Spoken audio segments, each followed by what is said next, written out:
회복되어야 될 것, 예배와 관련된 말씀을 여러분과 함께 좀 나누고 싶습니다. 미국 보스턴 지역에 한 유명한 목사님이 계셨습니다. A.J. 골든이라는 이름을 가진 목사님이셨는데요.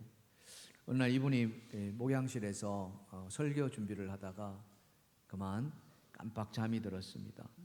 너무나 피곤해서 잠이 들었는데 그 잠을 자면서 꿈을 꾼 거예요. 꿈속에서 어느 날 주일이었어요. 그래서 그 교회가 굉장히 큰 교회였거든요. 수천 명이 이렇게 예배를 드리는 그런 교회였는데 많은 사람들이 예배를 드리고 또 나가고 들어가고 이런 꿈을 꾸었습니다. 그런 예배하는 가운데 한 사람이 유독 목사님 눈에 들어온 거예요. 나이를 보니까 한 30대 정도 이렇게 돼 보였습니다. 처음 본 사람인데 낯선 사람이었어요. 근데 예배하는 가운데 목사님이 자꾸 그분한테 시선이 가진 겁니다. 그래서 저 사람을 만나봐야겠다 하고서 예배를 마치고 그 사람이 나오기를 기다렸는데 안 보이는 거예요. 아무리 두리번 살펴도 그 사람을 만날 수가 없었습니다. 그래서 안내원에게 물었죠. 혹시 이 사람 아느냐? 이 사람 온 거 아느냐? 하니까 안내원이 안다는 거예요. 누구냐고 물었더니 그분요 예수님이에요. 역시 반응이 없네요. 일부 때도 내가 이렇게 말하니까 아무 반응이 없네. 여러분 예수님이 하면 우와 이렇게 나와야 되는 거예요.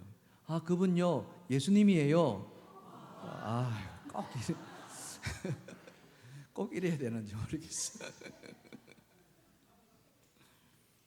그 말에 이 목사님이 깜짝 놀라가지고 눈을 떡 뜨니까 현실이에요? 꿈이에요? 꿈이에요. 근데 그 목사님이 깨달은 바가 너무 컸다는 거죠. 예배 가운데 예수님이 와 계시는구나. 근데 이 말씀이 성경에 있어요? 없어요? 있어요. 마태복음 18장 20절입니다. 자, 다 같이 시작. 두세 사람이 내 이름으로 모인 곳에는 나도 그들 중에 있느니라. 아멘. 아멘. 바로 이겁니다. 예배하는 자리에 이게 지금처럼 주일 공예배가 되었던 아니면은 우리 작은 구역 모임이 되었던 그 예배하는 곳에 주님이 함께 하신다는 것 믿으시면 아멘 합시다. 그렇습니다. 우리는 그래서 늘 주님 앞에 예배 드린다는 마음으로 이 자리에 임해야 될 줄 믿습니다. 오늘 드리는 이 예배가 주님이 함께 받으시는 그런 귀한 예배가 되기를 주님의 축원합니다. 축원합니다. 교회가 감당해야 할 사역 중에서 가장 중요한 것이 바로 예배입니다. 지금까지 그래 왔었고요. 또 지금도 그렇고요. 앞으로도 변함이 없을 것입니다. 교회 사역의 가장 중심은 바로 예배이죠. 그런데 이렇게 중요한 예배를 성도님들이 잘 아느냐 하면은 또 그건 그렇지 않다는 거예요. 우리 여러분 한번 스스로 한번 물어봅시다. 예배가 무엇입니까? 라고 묻는다면은 여러분 어떻게 대답하시겠습니까? 예배란 무엇이냐? 그것도 참 예배, 하나님이 기뻐 받으시는 예배는 무엇일까 하는 거예요. 이거 우리가 예배를 드리지만은 이런 거에 대해서 너무 좀 멀리 떨어져 있지 않은가 하는 생각을 해보게 됩니다. 간단히 요약해 드리면요, 세 가지로 나누는데요. 첫째로 예배는 하나님께 드리는 것입니다. 아멘. 예배를 받으신 분은 하나님이에요. 우리가 예배를 받는 게 아니에요. 목사가 예배를 받는 게 아니고요, 찬양대가 예배를 받는 게 아니에요. 하나님이 예배를 받으신다. 아멘.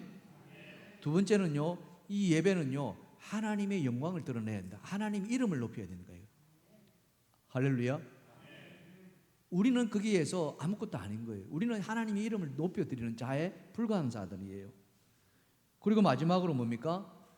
이 예배 가운데 나의 마음을 하나님 앞에 드리는 거예요. 내 마음을 표현하는 겁니다.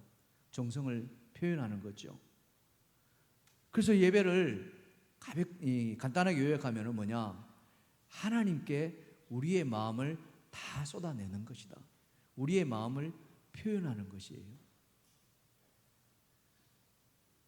그래서 이 예배는 내가 만족하는 게 아니에요.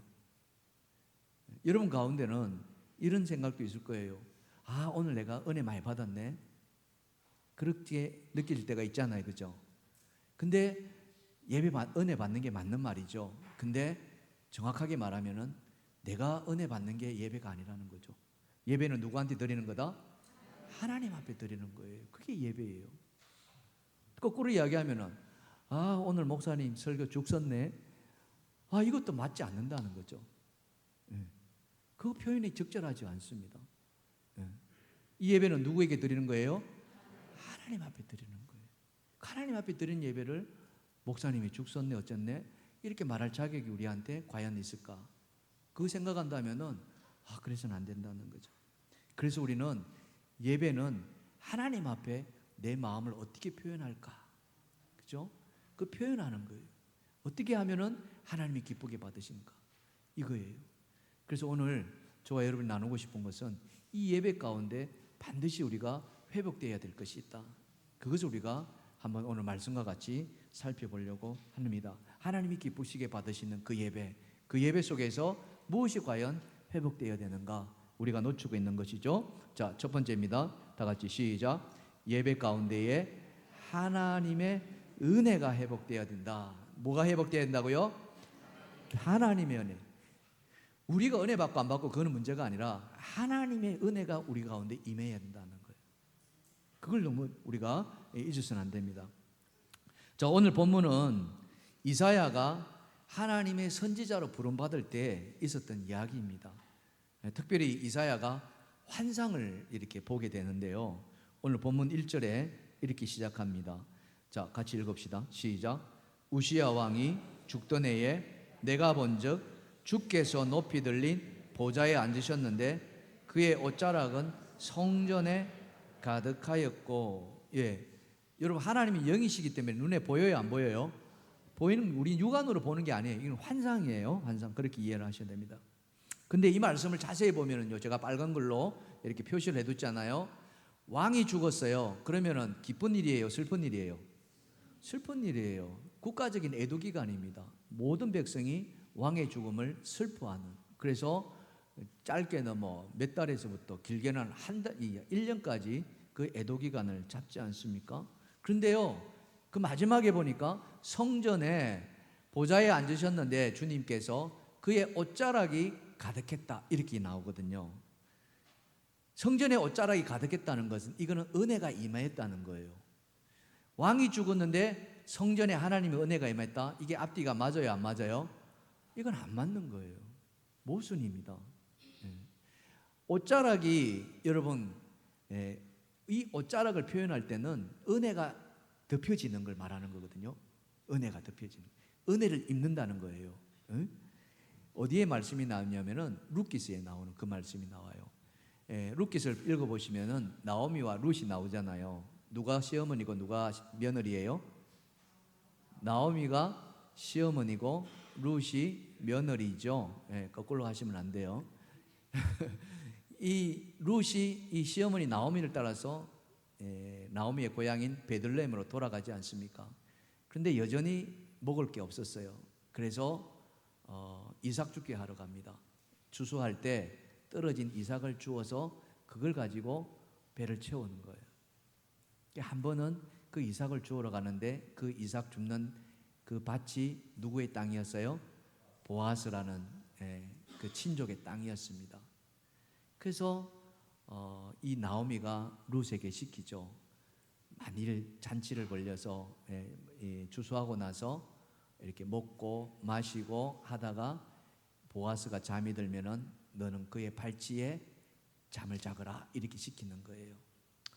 이제 그 말을 이제 룻은 알아들었죠. 그래서 그날도 이렇게 이삭을 주우러 나갔다가 아니나 다를까 저녁에 이렇게 음식을 먹고 보아스가 잠을 잡니다. 그때 살며시 이 룻이 보아스의 팔찌에 잠을 자요. 그래서 잠을 자다가 사람이 걸린 거예요. 이 보아스가 깜짝 놀라서 잠을 깼더니 한 여인이 있는 거예요. 그래서 이게 누구냐 이러고 싶어 가지고 할 때 룻이 그 말합니다. 당신의 옷자락으로 나를 덮어주소서. 자, 룻기 3장 8절과 9절에 그 이야기 나옵니다. 밤중에 그가 놀라 몸을 돌이켜 본즉 한 여인이 자기 발치에 누워 있는지라 이르되 네가 누구냐 하니 대답하되 나는 당신의 여종 루시오니. 다 같이 시작. 당신의 옷자락을 펴서 당신의 여종을 덮으소서. 이는 당신이 기업 물을 자가 됨이니이다. 옷자락을 펴서 이 종을 덮어달라. 이 말은 뭡니까? 나를 어떻게 해요? 거두어 주소서. 이 말이에요. 은혜를 베푸셔서 나를 불쌍히 여기셔서 나를 거두어 주셔서. 그래가지고 이 룻이 이 보아스의 아내가 되지 않습니까? 참 놀라운 것은 이 룻에게서 누가 나옵니까? 그러니까 이새가 나오고 다윗이 나오고, 그죠? 그 다윗의 혈통에 또 누가 나와요? 예수님이 나오는 참 놀라운 일이 있습니다. 이처럼 옷자락으로 덮는다는 것은 바로 은혜를 입는다는 거예요. 성전에 하나님의 옷자락입니다. 사람의 옷자락도 아니고 그게 가득했다. 성전에 하나님 은혜가 임하였다는 거예요. 근데 왜 하필이면은 왕이 죽는 해에 그랬느냐 이거예요. 왕이 있을 때 그랬다면은 얼마나 좋았을까 하는 거예요. 바로 이겁니다. 여기에서 우리가 살펴봐야 되는 게 뭐냐면은 이 우시야 왕은요, 유다의 10번째 왕으로서요 하나님의 축복을 많이 받은 왕입니다. 왜냐하면은 그는 하나님을 잘 섬겼던 왕이었어요. 말씀을 잘 들었고 그 말씀을 따라 순종했던 그런 왕이었다니까요. 역대하서 26장 5절에 보시면은, 자 보십시다. 우시야가 그의 아버지 아마샤의 모든 행위대로 여호와 보시기에 정직하게 행하며 하나님의 묵시를 밝히 하는 스가랴가 사는 날에 하나님을 찾았고 그가 여호와를 찾을 동안에 하나님이 어떻게 해요? 형통하게 하였더라. 이겁니다. 자, 마지막에 하나님의 축복은 뭐였어요? 이 우시야라 하여금 형통의 축복을 받았습니다. 이 형통이 뭐다는 거 여러분 다 아시죠? 얼마나 많은 큰 축복입니까? 요셉을 한번 생각해 보세요. 응? 하나님이 그와 함께 하심으로 그가 형통한 자가 되었다라고 하지 않습니까? 결국 요셉이 하나님의 그 축복으로 총리까지 오르지 않습니까? 이 우시야가 그랬다니까요. 이 우시야가 아버지 아마샤를 따라서 이 아마샤가 하나님을 잘 섬기는 왕이었어요. 그런데 아들도 그 아버지를 따라서 잘 섬긴 거예요. 믿으시면 아멘 합시다. 아버지의 신앙이 누구까지 갔어요? 아들까지 가는 거예요. 너무 중요합니다. 지난 시간에도 우리가 말씀을 했지 않습니까? 디모데전서 2장 5절에 남자들이요, 그죠? 남자들이요, 그 거룩한 손을 들어서 기도할지라고. 우리 집사님께서 마지막 기도하는 내용 가운데 그 이야기가 나오잖아요. 남자들이요, 거룩한 손. 여러분 아버지듯이요, 여러분들의 그 신앙이 자녀들에게, 그 자녀가 손자들에게 유산으로 물려지기를 주님의 축원합니다. 축원합니다. 신앙은 그렇게 물러가는 거예요. 본받는 거예요. 그렇게 이 우시야가 아버지를 닮아서 하나님을 잘 섬겼다니까요. 그래서 하나님 그를 축복해 주셔가지고요, 실제로 이 다윗과 솔로몬 이후에 이 우시야 때 어마어마한 번영을 누렸습니다. 그러니까 나라가 태평성대를 이루지 않았겠습니까? 문제는 그 다음이에요. 그 다음. 그 번영이 끝까지 지속돼야 되는데 그렇지 않았다는 거예요. 바로 이겁니다. 우리가 주목해야 될 게 바로 이겁니다. 뭐냐면은 이 우시야에게 그만 교만이 찾아와 버려요. 한번 보실래요? 역대하서 26장 16절입니다. 읽어봅시다. 시작. 그가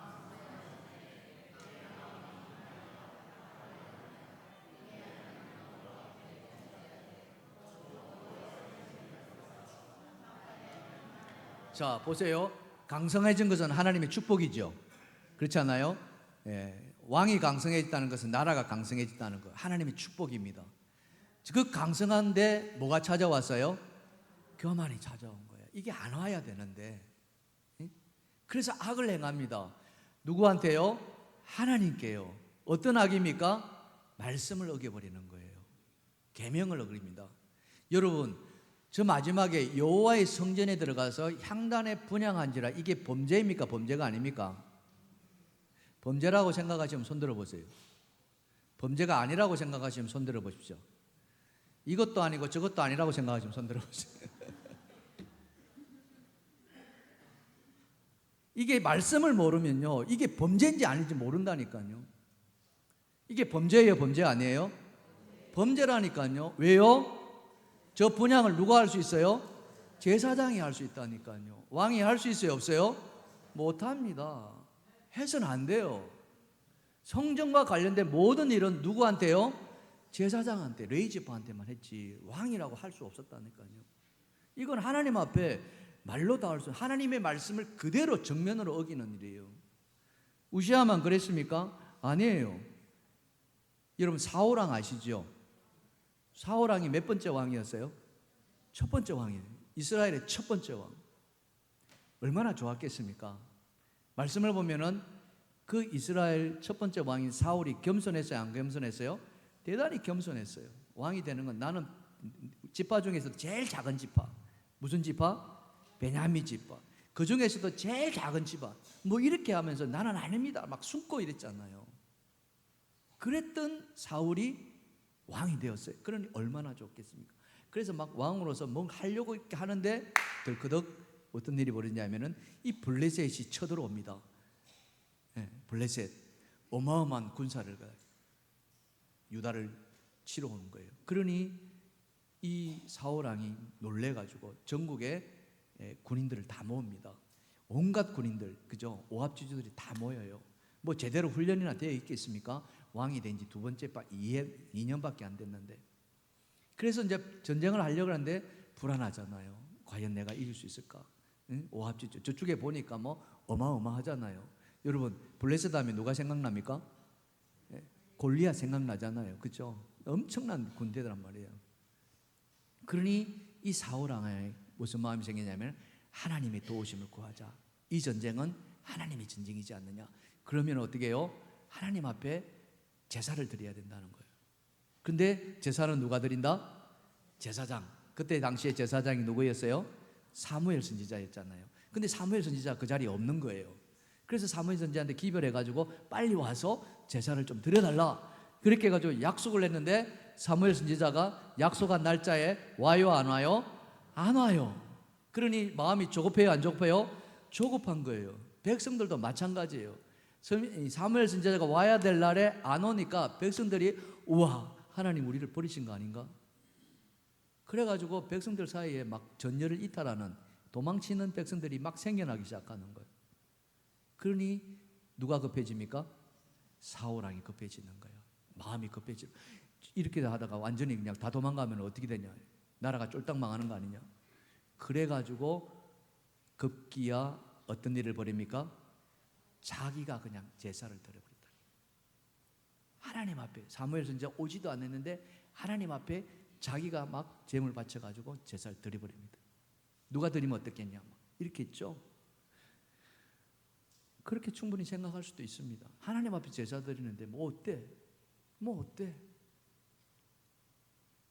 근데 사무엘 선지자가 제사가 딱 끝나니까 옵니다. 기가 막히게 오자마자 그 제사 지낸 사울을 보고서 아이고 왕이시여 정말 미안합니다. 내가 늦게 와서 이런 일이 있었네요. 잘하셨습니다. 아이고 뭐 누가 지내면 어떻겠습니까? 이렇게 말했을까요? 그렇지 않았다는 거예요. 그렇지 않았어요. 사무엘 선지자에서 입에서 나온 말이 뭐냐면 왕이 하나님께 망령된 일을 했습니다. 이렇게 나오는 거예요. 무슨 일을 했다고요?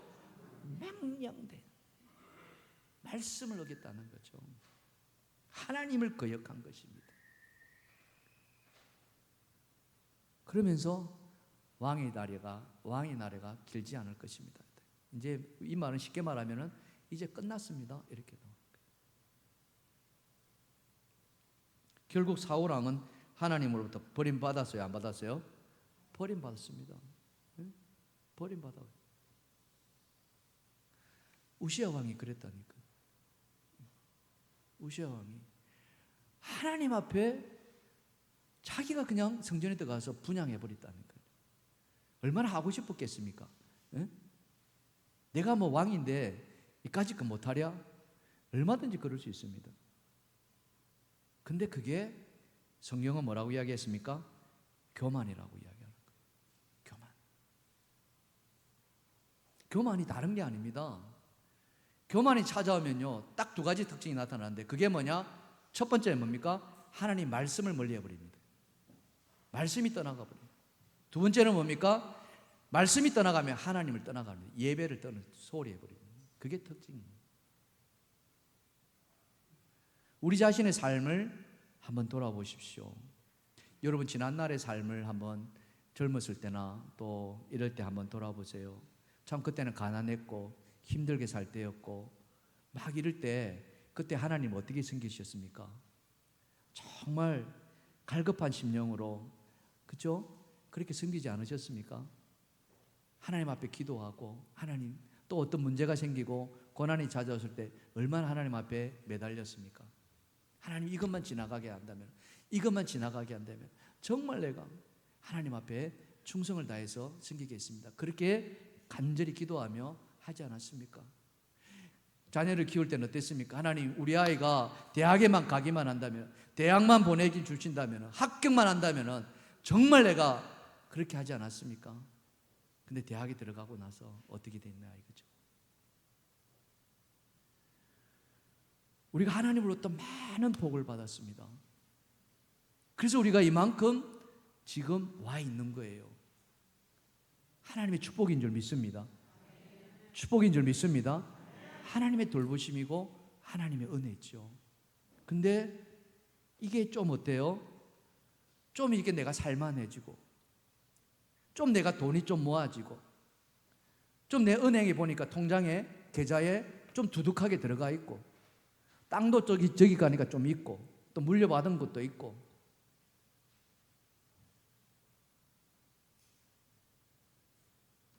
그러자 내 마음에 오늘 우시아에게 왔던 것처럼 혹시 교만이 찾아오고 있지 않습니까?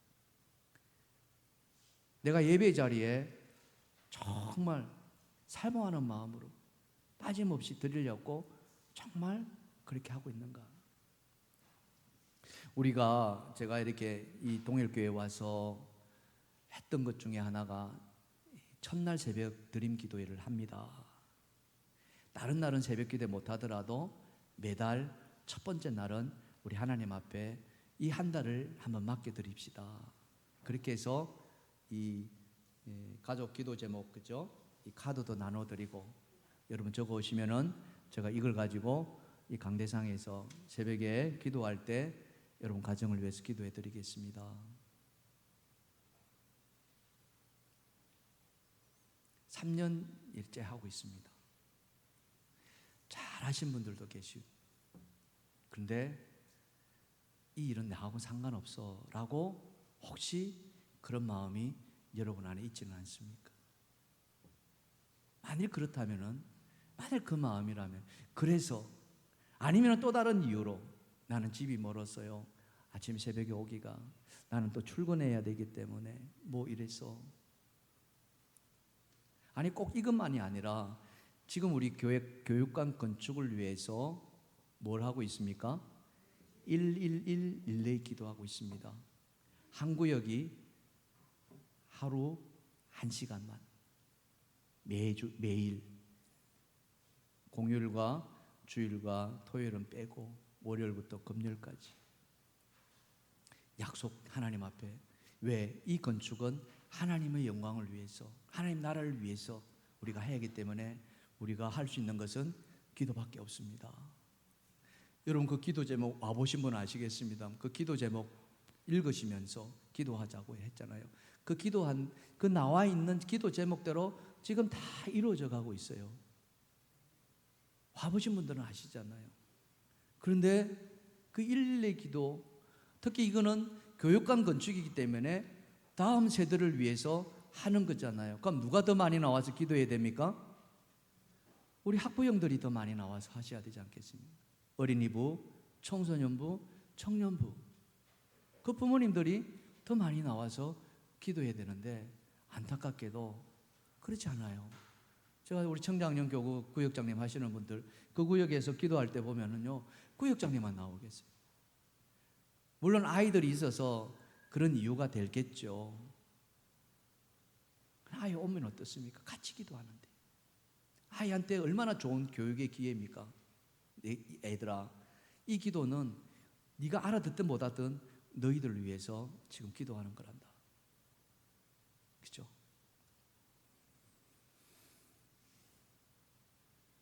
오늘 우리가 예배에서 회복되어야 될 것은 다른 게 아닙니다. 하나님의 옷자락이 덮여져야 될 줄 믿습니다. 예배는요, 하나님의 은혜에 들어가야 돼요.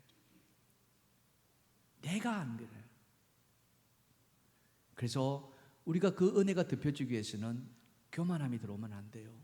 그저 주님, 제가 주님 앞에 드릴 거는 아무것도 없네요 하면서 주님, 내 몸이라도 드리겠습니다 하면서 주님 앞에 마음을 다해서, 정성을 다해서, 그죠? 예배는 내 마음을 표현하는 것이라고 했잖아요. 여러분, 선물 같은 거 다른 분들한테 줄 때 뭐라고 하면 줍니까? 제 마음입니다 이러지 않아요? 그렇죠? 제 마음입니다. 그게 많이 됐든 크게 됐든 상관없어요. 제 마음입니다. 너무 좋아요. 하나님 앞에 우리의 마음을 드리는, 그럴 때 하나님은 우리에게 은혜를 부어주실 줄 믿습니다. 그 예배 가운데 하나님 기뻐하시고요, 그 예배 가운데 하나님 우리에게 감동을 주시고요, 깨달음을 주시는 줄 믿습니다. 그러면 하나님이 그 예배를 기쁘게 받으신다는 거예요. 그럼 우리는 이 예배가 성공했다고 말할 수 있지 않겠습니까?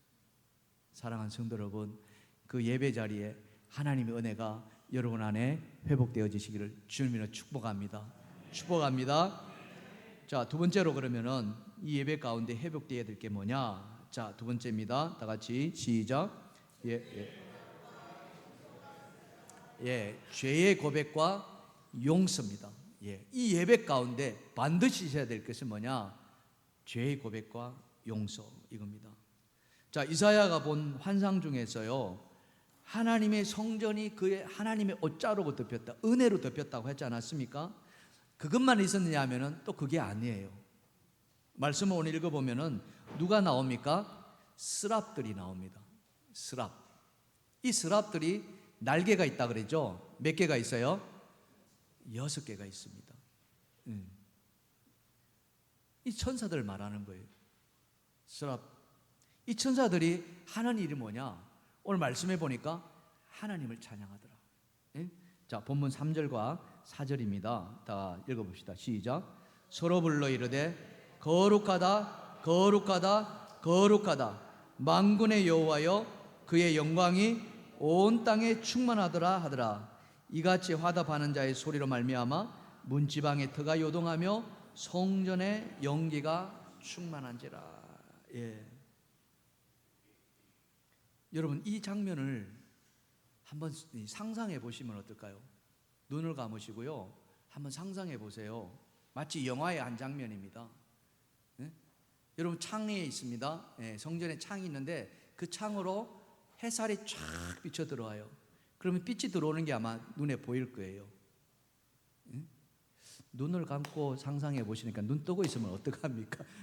눈을 감고 그 빛 가운데로 하얀 천이, 고운 천이 하늘하늘거리는 커튼처럼 이렇게 쫙 드리워져요. 그리고 거기에 연기가 쫙, 향을 피운 연기가 그게 쫙 자욱합니다. 그러는 가운데 아름다운 소리가 울려 퍼집니다. 공명이 돼가지고요, 울려집니다. 거룩하신 하나님, 거룩하신 하나님, 거룩하신 하나님, 주께 감사드리세. 날 위해 이 땅에 오신 독생자 예수. 이 스랍들이요, 거룩하다 거룩하다 거룩하다, 여호와여 영광을 받으소서. 여러분, 이 천상에 울려 퍼지는 그 청아한 목소리, 성전 가득하게 울려 퍼집니다. 얼마나 여러분 엄숙합니까? 눈을 뜨시기 바랍니다. 상상만 해도요, 그냥 감동이 그냥 몰려온다니까. 여러분 이런 감동, 이런 은혜가 올 때 여러분 그 다음에 어떻게 하시겠습니까? 그런 은혜를 내가 젖어들고 있을 때 하나님 은혜가 지금 폭포수와 같이 내 삶 속으로 막 들어오는 것이 느껴질 때 여러분이라면 그 다음에 어떻게 하시겠어요? 성경은 오늘 이사야가 어떻게 했는가를 우리에게 제시해 주고 있어요. 자, 본문 5절입니다. 본문 5절 다 같이 시작. 그때 내가 말하되 화로다 나여 망하게 되었도다.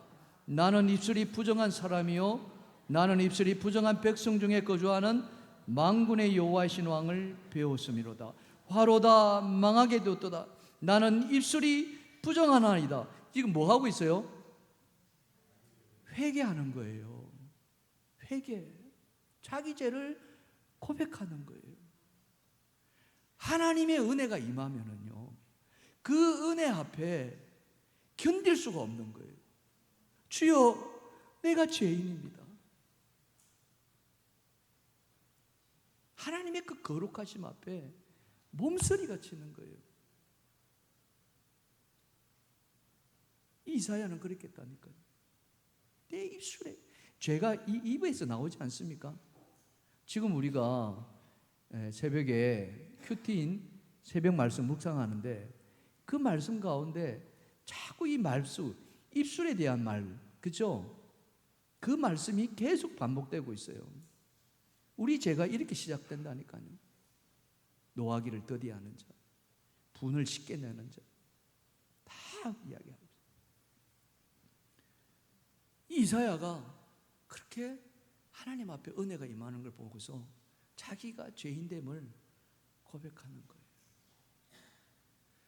주여 우리의 죄를 용서하여 주소서. 지난 날의 잘못을 사하여 주옵소서. 주여 우리의 죄를 주여 우리의 죄를 용서하여 주소서. 지난 날의 허물을 사하여 주옵소서. 주여 주여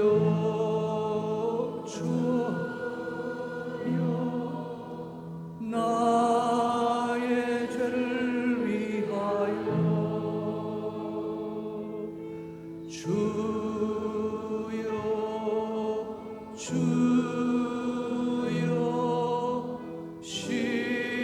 십자가를 지셨네. 주님 가신 그 길을 나도 걸어야 하네. 주님 가신 그 길을 나도 걸어야 하네. 요한일서 1장 9절은 우리에게 말씀하죠. 다 같이 시작. 만일 우리가 우리의 죄를 자백하면 그는 미쁘시고 어루오사 우리 죄를 상하시고 우리를 모든 불의에서 깨끗하게 하실 것이요. 아멘. 여러분 오늘 주보에 보시면은 이번 주에 우리가 암송할 말씀이라고, 이 말씀 이번 한 주간에 암송하십시다. 정말 이 말씀 붙들고 한번 이번 한 주간만 어떤 죄도 한번 안 짓는 그런 한 주간에 한번 되어보면 어떨까요? 만약 그러나 또 나도 알게 모르게 죄를 짓다면 이 말씀 생각해가지고 바로 우리가 자백합시다. 하나님이 선지자 이사야가 내 입술이 부정합니다, 그 고백을 했을 때 하나님은요 가만히 있지 않으셨어요. 그 이사야의 모습을 보고 하나님이 감동받으셨어요. 그래가지고요 천사를 시킵니다. 그 서랍을 지켜가지고 서랍 중에 하나가 이 부젓가락을, 이 숯불을 들게 해요. 그리고 누구에게 갖다 대요?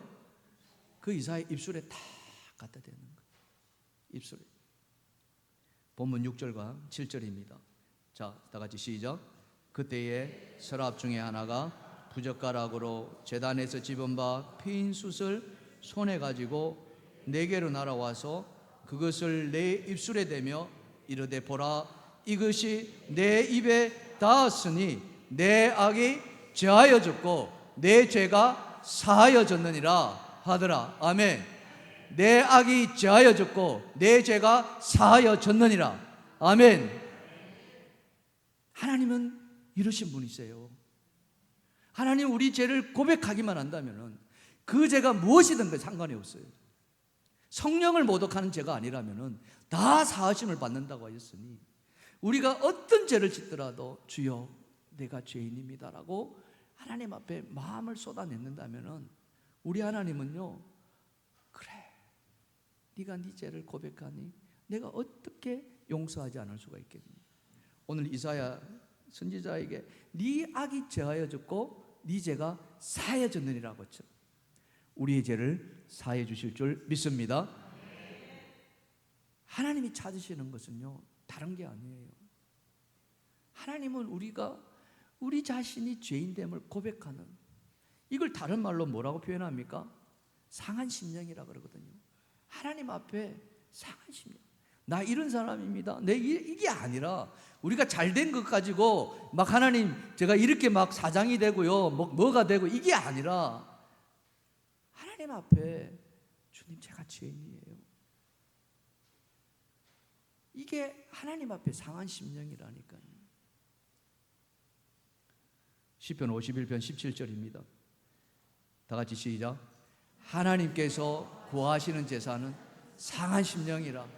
하나님이여 상하고 통회하는 마음을 주께서 멸시하지 아니하시리이다. 아멘.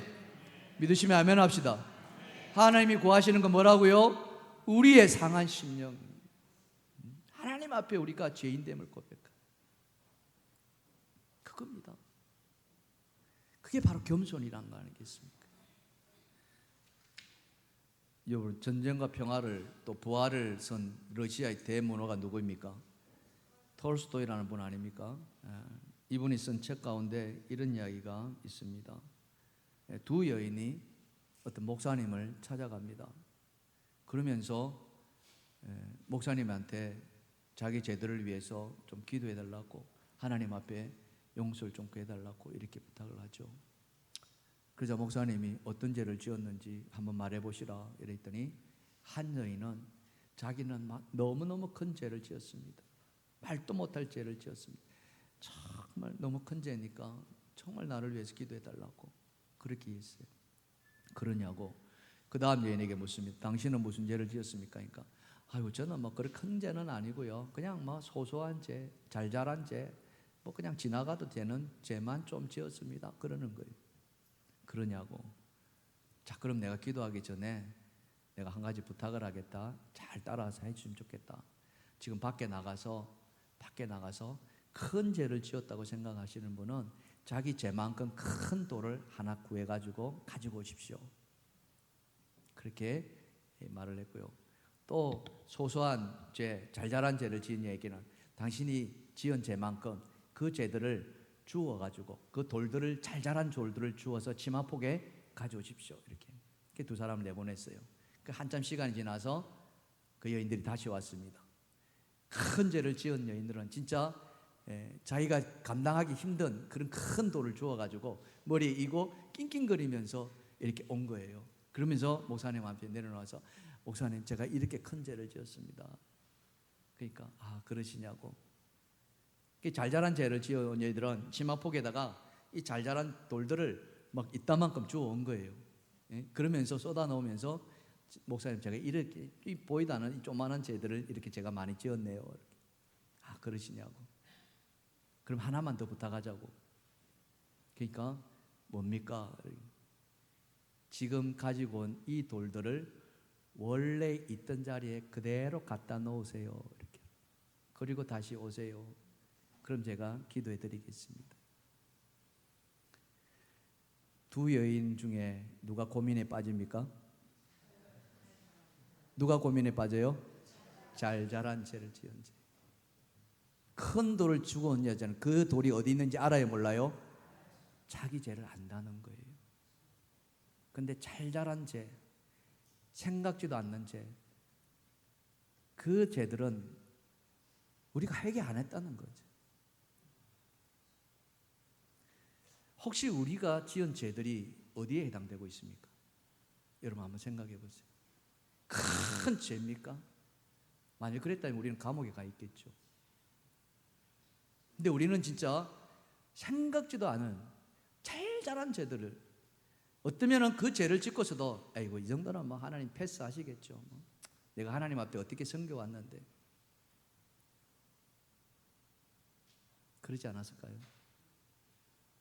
또 어떤 죄들은 생각지도 않을 겁니다. 어디서 주워왔는지도 모르고 언제 지은지도 모르고 시간 지나다 보니까. 그런데 하나님은 아신다 모르신다?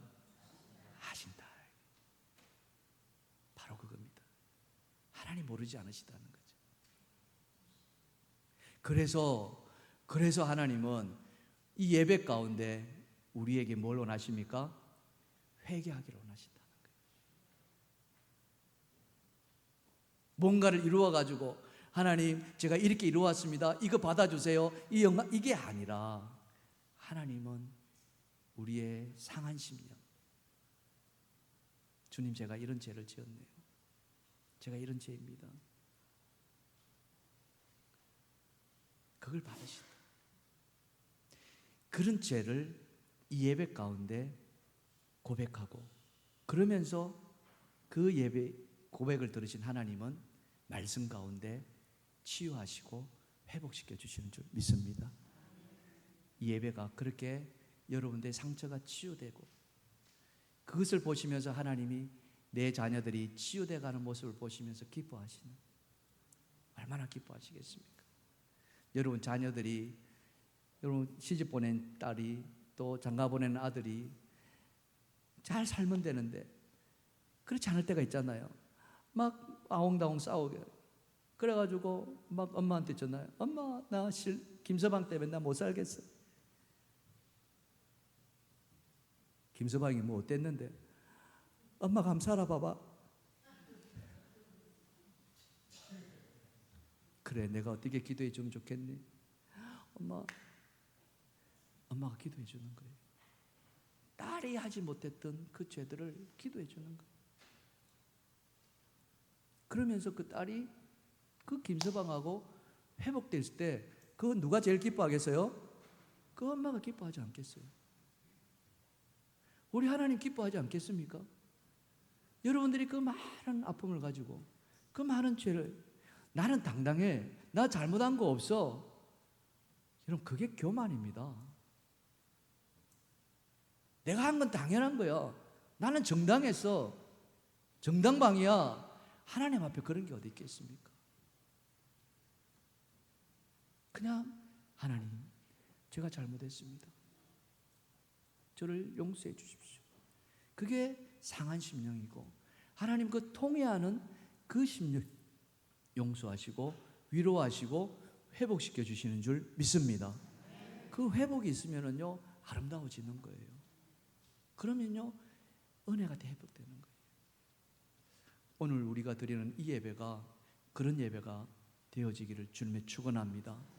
여러분 삶이 정말 하나님 주시는 그 은혜가 이렇게 늘 스며들게 하시고, 그래서 여러분들이 형통한 그런 삶을 살아내시기를 주님의 이름으로 축원합니다. 우리 찬양합시다.